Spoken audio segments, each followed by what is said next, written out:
Thanks for joining us for our second Hemi-Sync podcast, this time featuring Scott Taylor, college professor, expert on small businesses, a consultant to small businesses. Scott also holds a degree in divinity, is a residential trainer at the renowned Munroe Institute, and is a noted expert on the near-death experience and kilts. I understand Scott is wearing his famous kilt today. Yes. If you wouldn't mind. I would be glad to model this for you. Sorry for the audio only listeners. Scott is displaying his kilt right now. There we go. Kilt. Tartan. Kilt. Yep. I of course am wearing my Hemi-Sync. So there's drinking from my Flying Man mug.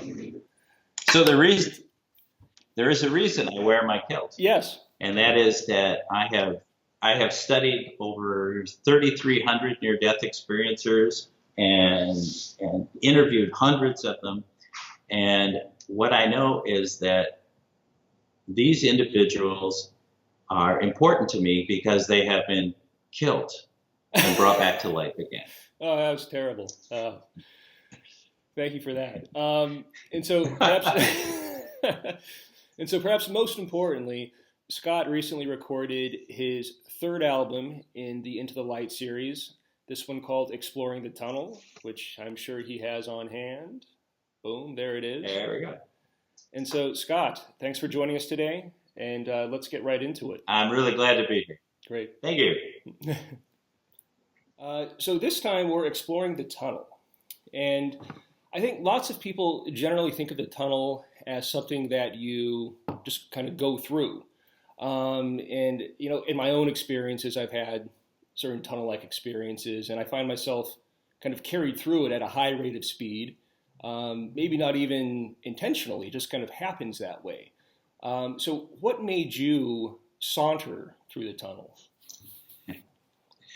I had this great conversation with Joe McMonagle. He's a world-class remote viewer, and he was describing to me his experiences the difference between the experiences between his first near-death experience and the second. And in the first, he was just like you described, where he said, you know, he left his physical body and there was this tunnel and he just flew right to the white light and he just couldn't wait to get there. It was drawing him with such magnetism. Well, in his second,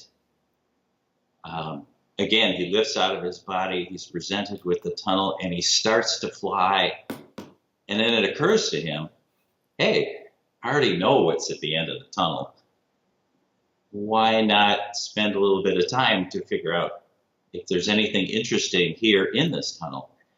And he used that great word. He said, so I chose to saunter to the tunnel. And I went, oh my gosh.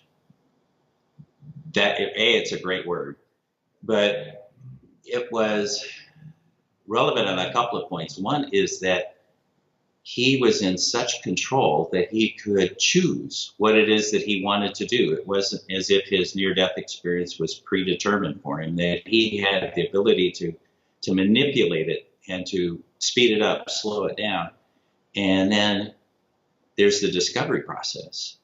So he sauntered down the tunnel and he discovered all kinds of things. Well, I'm one of those folks that says, well, if he can do it, then I can do it. Mm-hmm. We all can do it. So I tried it. And sure enough, when you go to the tunnel, you can slow down. You can walk. And all of a sudden now what becomes available to you, you start hearing this amazing music. And there's, for me anyway, there was crystals on the wall, and there's all these colors that just emanated from the walls and from the crystals. And when you touch things, not only did they have a real tactile sense, there's this great word called synesthesia, which means that you can smell colors and you can taste sounds. And so what happened for me in the tunnel was I started to experience color in lots of different modalities, and it became now this sensory-rich environment that you could explore.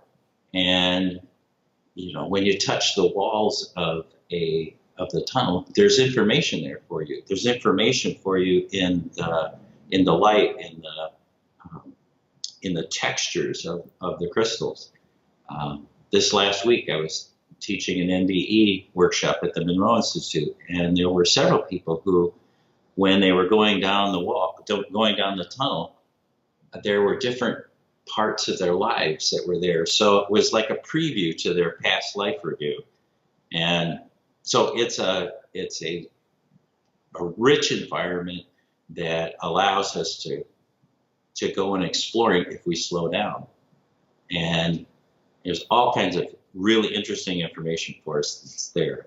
And so I guess much of this then is really beyond the 5 physical senses. I mean, we're using words like see and touch and smell because that's kind of what our brain understands and what our language allows. But really what you're talking about is a way of sensing and perceiving that we don't really have words for. And it's words don't really do it justice.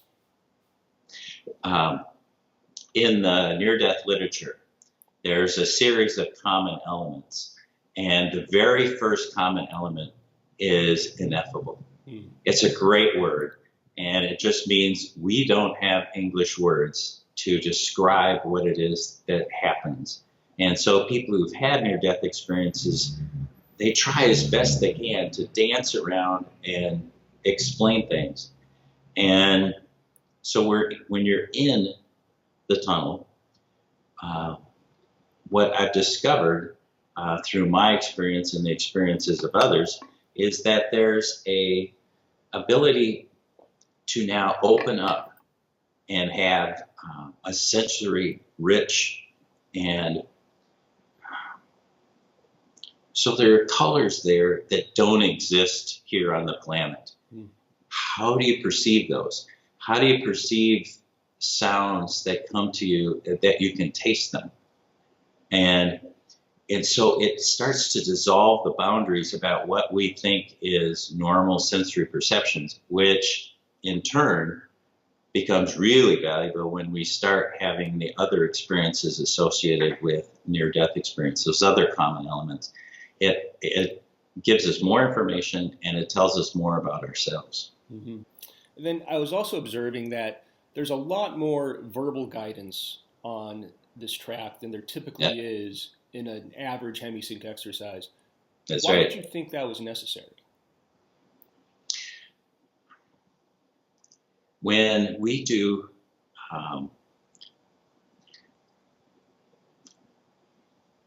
I've been trained in the Munroe experience. I started in 1983, and what Bob Munroe did is he presented us with a map of the non-physical world. And, you know, based on his experience, you go from here to here to here, and there's these places to go. And it's a template, a model of the non-physical universe. Absolutely awesome. But what we know is that the non-physical universe is also has been mapped out by people who've had near-death experiences. It's a different model.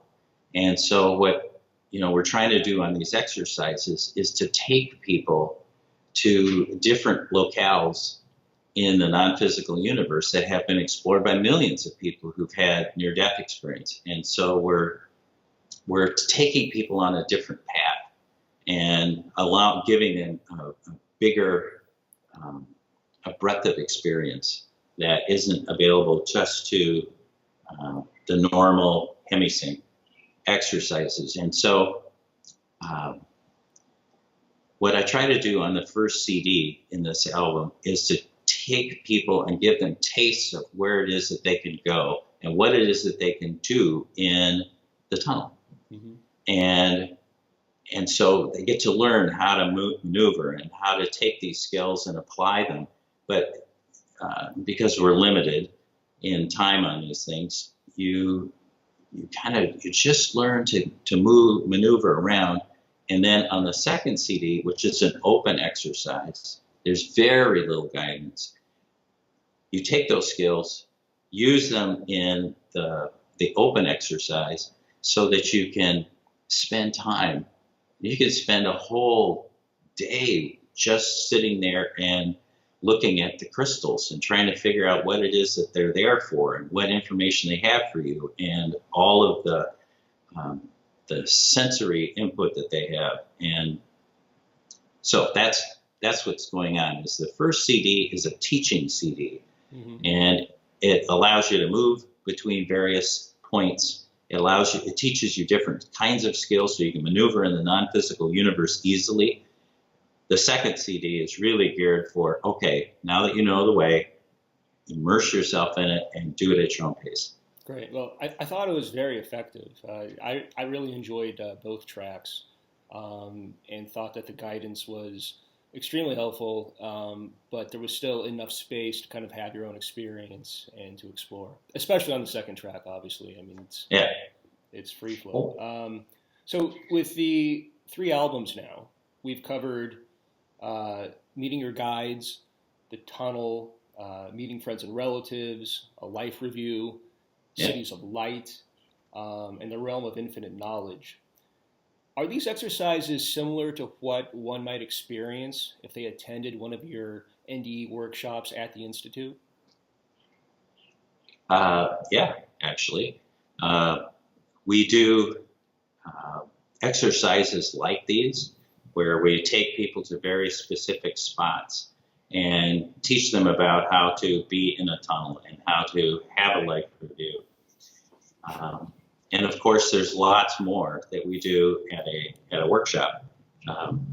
There's a whole bunch of other places that we visit, and it's nice to have a whole group of people that are with you all week. And, there's that group energy. There's all the creativity that comes out of a group. They sit there and go, really, you did what? Yeah. Oh, I didn't think you could do that. Yeah. Well, if you can do it, I can do it. And all of a sudden it starts to feed on itself. And then there's a couple of trainers who are there saying, if you look this way, or if you broaden your, there's all kinds of nice little hints that are available at a workshop that aren't necessarily available on a CD. However, this guy is a whole lot less expensive. Yeah. And they're wonderful introductions. The first one was geared specifically to give people 4 very distinctly different kinds of near-death experiences, because we know that folks who have near-death experiences there's an infinite variety, and it's nice to be able to say, oh yeah, that part where you go visit the dead relatives, I'd like to do that.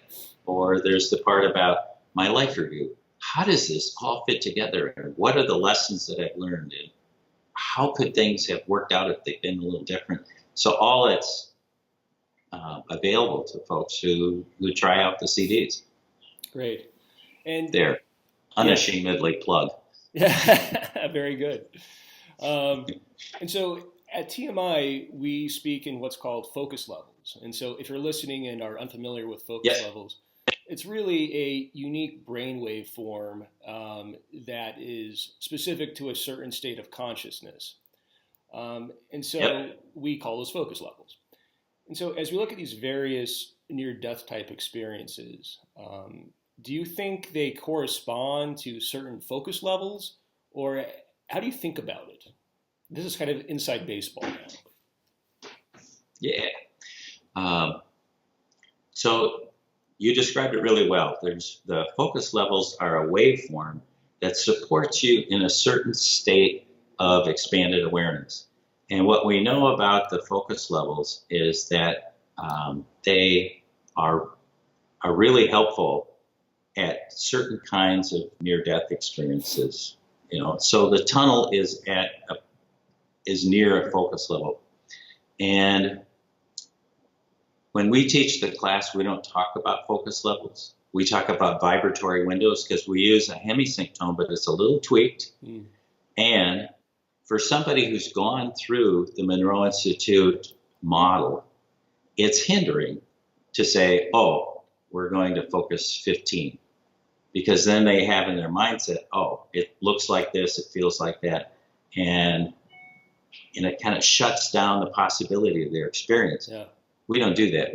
We're going to go to a vibratory window, which is created by Hemi-Sync, and we're going to open this thing up for you, and you get to walk through it, and the possibilities are now endless. You don't have to use a particular model, and we have Hemi-Sync there to support you.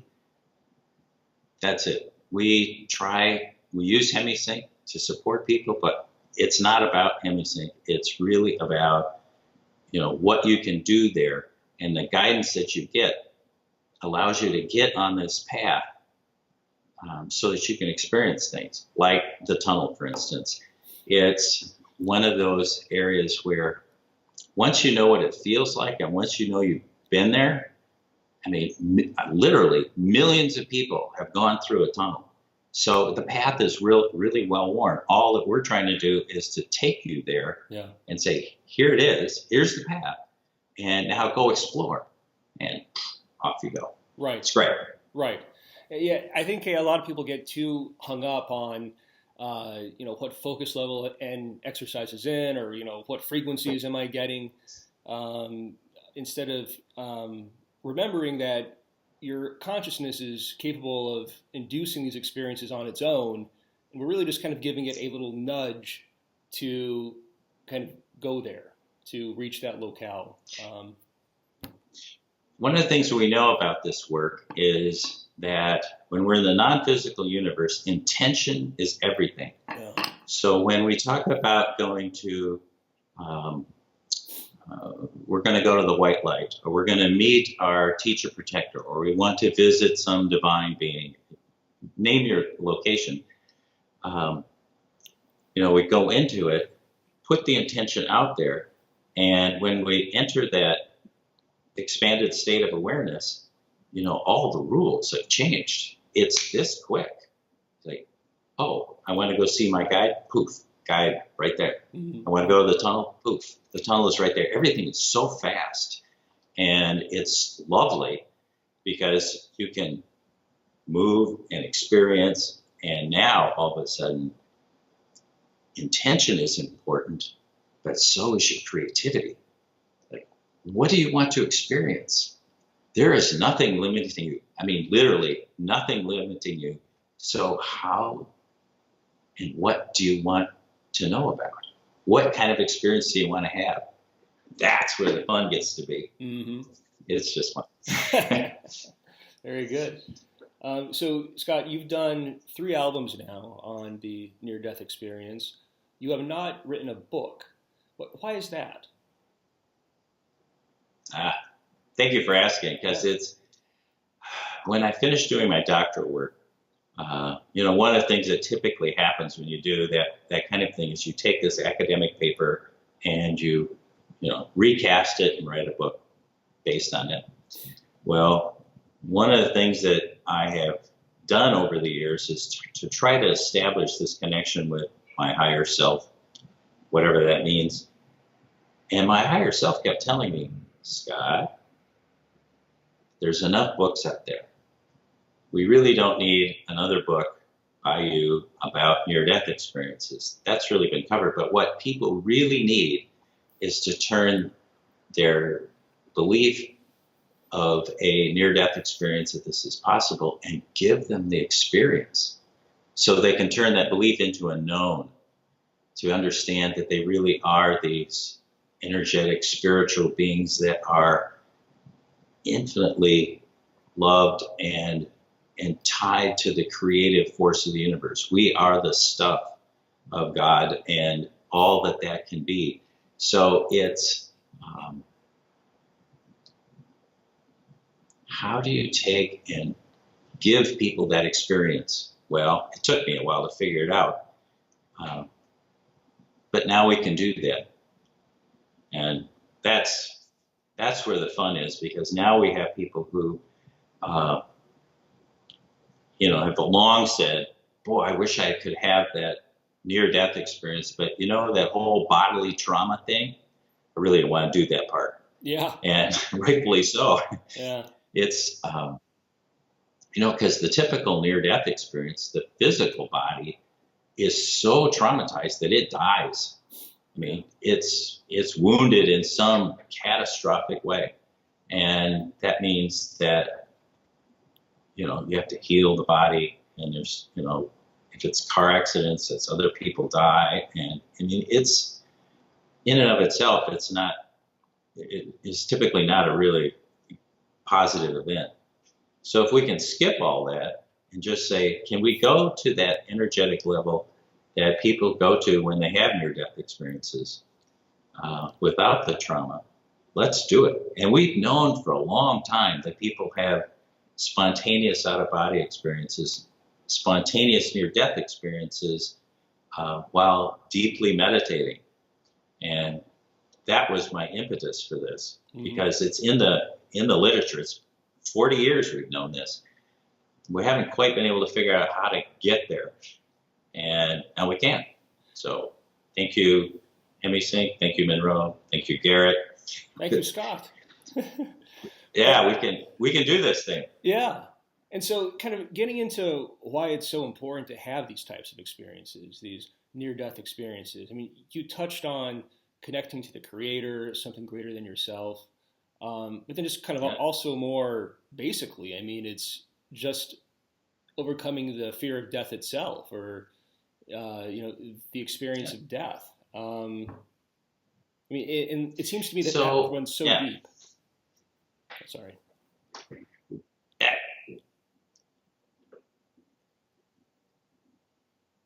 So what happens? Why do we watch movies where we know what the ending is?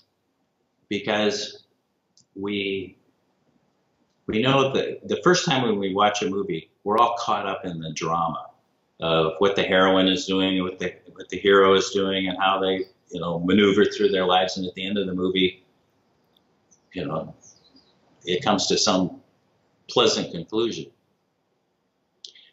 What I know about this work is that we get to go to the end of the movie. Yeah. And we get to be able to experience what it's like to make our transition out of our physical bodies back to our home. And it's amazing. It's lovely. It's joyful. It's ecstatic. It's exquisite. It's beyond all these words. And once you've had that experience and you know what the ending is, then you can come back and you can start living this life with some gusto. You don't have to be afraid of life anymore. Yeah. You don't have to be afraid of what's going to happen, because you already know what the answer is. The answer is, I'm going to lift out of my body and I'm going to rejoin the love of the universe. Right. Cool. Right. So in this life, we now have much more freedom to actually be here and be a part of this life and not be separate from us, because we know at the end we win. Right.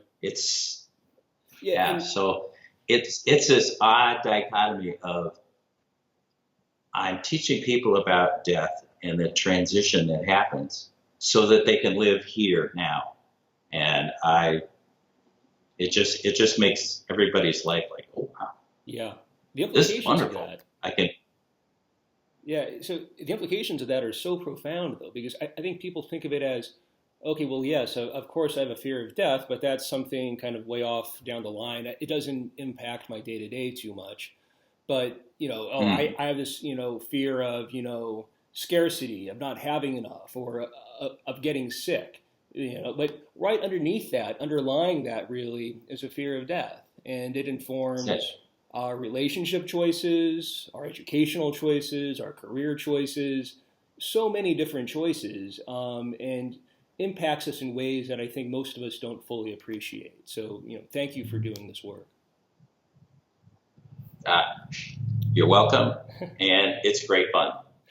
And so, which is weird, isn't it? That's what people tell me that all the time. Say, isn't this a little weird to be like hanging around with this death stuff? And I said, actually, it's one of the most joyful things that I have ever done in my life. Yeah, is to be able to touch that space again. Yeah. To touch that space of joy and love, and to know that I am connected to the eternal, to God at all times.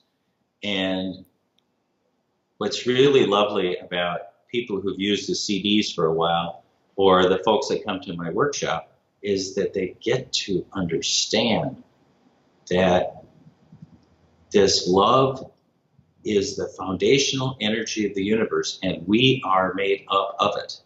That we can never be separated from it because it is us. Mm-hmm. We are made of it. So this separation happens only because we have chosen to be here in this dualistic universe, and it's part of one of the rules here. So in order for us to kind of live and understand the beauty of unity, we have to back off and give ourselves the illusion of duality. But it's only that. It's only an illusion. And we can tap into that unity at any time that we choose. And once we know that at the very core of our being, we get to live from that. We get to live from this place of love and concern and service. It just has all kinds of really interesting implications. Mm-hmm. And, in your previous talks, I've heard you talk about different kinds of light. I think most people think of going to the light as going to a white light, but that's not always the case, is it? No, it's not. And you're right. The popular media has latched on to this idea that there is a white light at the end of the tunnel, and which is true. There is. It's a golden white light. And it's piercingly bright, and it's the kind of light that just infuses us with the love of the universe.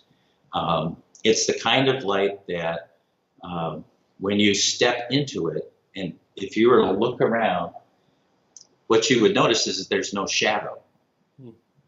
It's the kind of light that you merge with, so you become one with this beautiful, amazing, loving light. But there's two other kinds of light. There's black light, and there is clear light. Black light is extraordinary. Everybody that I've talked to that's had a black light experience, I mean everybody, when they start talking about it, they cross their arms. Let's see if I can get in the TV screen here. They cross their arms and they do something like this. Mm-hmm. They talked about being held and loved and embraced. They feel embraced by the black light. And that sense of nurture is the signature aspect of it. Yeah. Embraced, nurture, and so they're loved, held, nurtured.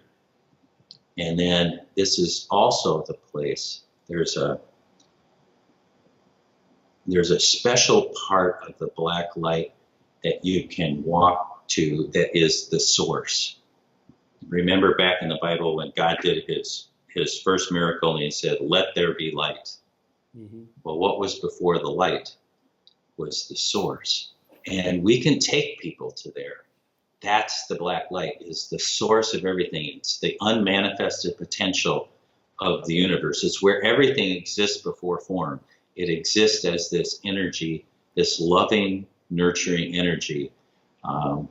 Many of the people who have a chance to experience this, either through a near-death experience or through the workshops or through the CDs, describe this as the womb of God. That's a great word. So it's that, isn't that lovely? Yeah. It just talks about how you can take these non-specific energetic forms and create. It's the place of manifestation of the universe's manifestation. So that's black light. Clear light is its own really special thing. We call it, its nickname is the clear light of love. And the signature aspect of this one is that there is this, the energy, this loving energy emanates, it radiates from everything. So in the exercises that we do, we talk about being able to enter into a space and notice. It's really evident in the tunnel, where there is this, it just comes out of everything. And when you get into an expanded state and you open your physical eyes and look around, you can see the energy, this loving energy of the universe, the very fabric of which things are made of, coming out of things. And it's the first time that people do it, and they open their eyes and they see the air, and they understand that the air is alive with this loving energy. It's like little bubbles that kind of pop all over the place. So that's a clear light experience. And when I had my shared near-death experience, that's the version I had. Was a clear light experience where you're kind of folded into this energetic space that was just radiating love. So it's it's just wonderful. Beautiful. And so I asked Bill Buhlman about this as well, and so I feel compelled to ask you. But it seems like... Oh, I have to compete with Bill? Thank you. It's not a competition, Scott. But okay, good. Lots of these phenomena seem to be going mainstream. You know, they're making their way into pop culture. So, for instance, there's this new show on, I think it's Netflix, that's called The OA. And it's literally about near-death experience. I love The OA. Okay, you watch The OA. Yep. So, I have. What do you think about all this kind of going mainstream? Are we kind of hitting an inflection point here in sort of the awareness of sort of the general population? We've hit it. Yeah. Back when I was growing up and as a young man, the image of death in the popular culture was the Grim Reaper. You maybe have seen pictures of it. You know, it's a guy in a robe, and you can't see his face, and he's kind of skeleton-like, and there's a great big sigh that comes over his head. And, you know, the idea was that the Grim Reaper would come and harvest souls, almost. It was a very dark view of what happened when you died and who was helping you do the dying. You know, yeah. I haven't seen the Grim Reaper in 15 years. Yeah. Do you know what it's been replaced by? It's been replaced by the light at the end of the tunnel. Yeah. When anybody talks about leaving their physical body or what happens after death, you know, it's just like, oh, well, you know, go to the light. It's like this thrown off comment. Even Harry Potter in this last film went to and had a near-death experience. Yeah. Went to the light up in the train station there and found out some answers from, you know, Dumbledore, this guy who died before him, and he came back. So it's very much in our popular culture, and it has made a dramatic shift in how we view death, because it's now not grim, but it's hopeful, it's loving, it's a place to go to that is accepting and forgiving, and you know, all these wonderful attributes that are associated with making our transition. So it makes my job a lot easier. Yeah. And I think it makes people who are interested in this topic not be afraid of it anymore. Right. I mean, really, somebody picks up a CD and they see death on the cover, you know, it's like, whoa. Right. They're more interested in, oh, I've heard about near-death experiences. I've read about them. Wow, I wonder if I could have something like that. Well, through the use of technology and proper guidance, we can take you to the same spots that near-death experiencers go to. We can take you to the tunnel. We can take you to the area where there's a reunion. We can take you to the white light, black light, clear light. We can go and have a past life review. We can go and visit the cities of light. There are so many places to visit, and it's fun. It's a hoot and a half, and it's nurturing in the sense that we don't feel alone anymore. because we understand that we are infinitely loved always, always. And so you don't have to think about being separate, because we are always tied to the loving energy of the universe. And it just makes such a difference in how we live our lives that, so I'm just like, why wouldn't you do it? Yeah. Yeah.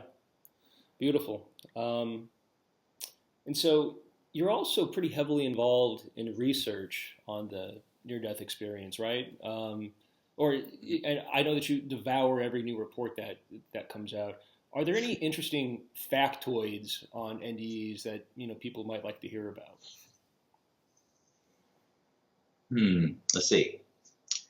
Let me think. Sure, there's a couple of interesting things. When we do this work, what we found is that it's not about learning about how to go to the tunnel or learning about how to go to the Healing and Regeneration Center. It's about remembering.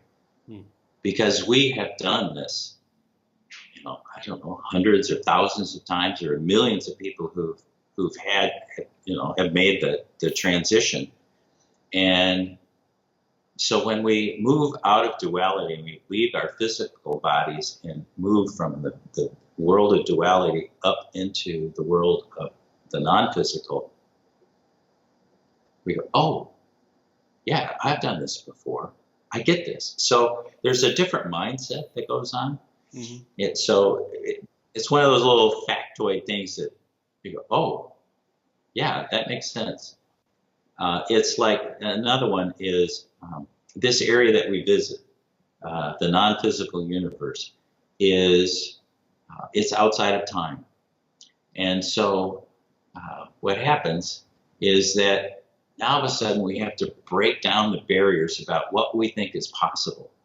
So am I living another life concurrently? Sure. Am I living a life as a Roman? If so, can I talk to and influence my life as a Roman? Can that Roman influence me and all my other lives? Well, now all of a sudden the possibilities just start, when you say you don't have time, you can move anywhere in time this fast. Mm-hmm. So what does that make possible? That's when my head starts to hurt. Because it's just so, well, yeah. Could I have another life back in the 1950s that could tell me about what's going on? Can I sit there and help that person in the 50s? One of the exercises that we do is called Council of Self. And this is where, so picture a campfire, and around the campfire there's a bunch of logs.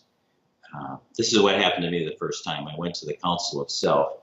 And I was a Boy Scout, so, that was a familiar setting. And when I first encountered this council, I sat down on the log, and when I looked around the circle, there was me. There was Scott Taylor at 5, and at 8, and at 17, and 23, 35. So there was all of the me's that were there, that, including some that are a lot older than me, thank you very much. But there's wisdom that we might have forgotten because of this life that we have chosen. Case in point, I had a gentleman who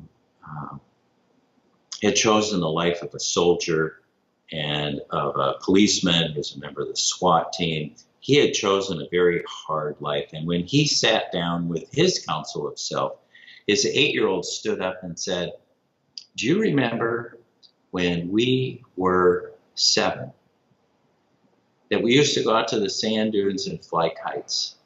And we used to do that all Saturday morning because the breeze would come off the ocean and hit the sand dunes, and it was this tremendous lift. you remember what that felt like? I'd like us to feel that again. Huh. It was like, and he said his heart just melted. Yeah. Because he had forgotten that wonder, that sense of freedom, that being one with the wind and the sand, and he had totally left that out of his life. And so his younger self said, I want that back. And so he does. Hmm. So now when he travels, he has one of those little, kites with a tail, and packs up nice and light. And wherever he can, he goes and flies to remember the joy of just being in the natural world. So this idea that time doesn't exist allows us to do all kinds of things. Another factoid is that we can have multiple points of consciousness. So there's one of the things that I teach in the CDs and in my workshop is bilocation. So that you can be, say you're lying down in your bed, and you can be in your bed, fully conscious of being and aware that you're in a bed, you have sheets and a pillow and all of that. And you can be having an experience out here someplace. And you have two consciousnesses that allow this to happen. You can split them. And then you can observe yourself doing the thing, and so you can have three. The most that I've heard of, that people doing these exercises and be able to sustain is 6, and I'm not sure that's the limit, because I know that I was able to do that around the Council of Self, where I had each of these and was able to communicate with me at various ages. So that's another little thing that says not only can we be in the experience, but we can observe the experience. Well, it's actually what happens in a life review. When we take people to a life review, oops, just a second. Mm-hmm. My cord got stuck. We take people to a life review. Life reviews happen where you get to experience it yourself, and then you get to experience it as the other. So if there's a scene in my life that I wanted to look at, so I'm me standing in the checkout line, and I'm interacting with this 16-year-old teenage girl who is checking me out. So it's me. I get to experience it with all of the sensory input that you would normally have, and I get to be that person. So I get to be 16 on my first day at work, operating a cash register I really don't understand yet. So I get to be her and understand her fear and trepidation. And then at the same time, there's the omniscient point of view that says this interaction will play out among your life and among your universe and among your community this way. So when we're done checking out at the supermarket, she's going to go home and remember that exchange, and her life will be changed as a result of it. And we get to see what happens to her, what happens to me, and what happens from an omniscient point of view. So bilocating and trilocating is something that is normal in the non-physical universe, and it takes a little bit of getting used to and saying, oh yes, A, it's possible, B, I can do it, and then C, how do I do it so I gain some more insight? Mm-hmm.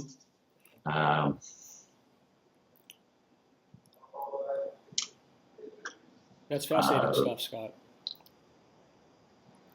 And there's more, but those are the little tidbits, because what we're doing is we're learning about how duality works as we learn about how the world of unity works, and it's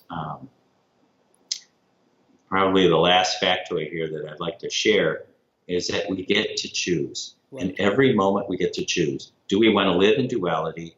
Do we want to live from unity, or both? Right. We get to do that. We get to choose. I can be here and I can be hooked to the love of the universe, and I can operate from either place or both. The fact that we chose this and continue to make choices in our life, I think is really powerful in, reframing everything really. So yeah, thanks for sharing that. And thanks for joining us. Thanks for recording Into the Light, Exploring the Tunnel. And I understand we have more to come, right? Kind of getting back to the different types we do. of light. So the next one, we're going to have 2 more CDs coming out. The first one is an exploration of what it's like to be in that embracing source of the black light. And the other is the radiance of love that comes out of clear light. So I have to say, I think they're, all right, modesty aside, these are awesome. I'm really proud of how they turned out. So yeah. Good. I look forward to taking credit for it as well, even though I've had nothing to do with it. But thanks again. Thanks for joining us today, and we'll see you all next time. Bye-bye.